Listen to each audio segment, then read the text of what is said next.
Βάζουμε κλίμα η ηθοποιός που ενσαρκώνει την Αηλίν στη σειρά του Star Προδοσία και ο επωνομαζόμενος Brad Pitt της Τουρκίας βρέθηκαν στις Κάνες.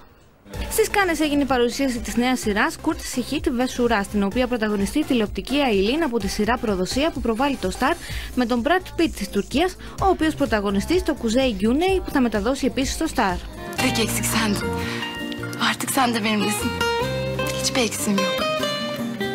Η πρωταγωνίστρια της σειράς του Star έκλεψε τις εντυπώσεις της Κάνες με την εμφάνισή της. Η 25χρονη ηθοποιός προτίμησε το απλό ντύσιμο για το κόκκινο χαλί. Φόρεσε μαύρο παντελόνι με μαύρη μπλούζα που τα συνδύασε με λευκή χονδρή ζώνη στη μέση και κόκκινα παπούτσια.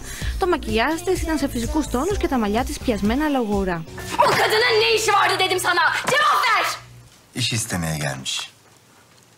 Ο Kivat Tatlıtuğ, που έχει αποκτήσει και στην Ελλάδα χιλιάδες θαυμαστές και θαυμάστριες, εμφανίστηκε με μαύρο κουστούμι και ένα απλό μακό μπλουζάκι.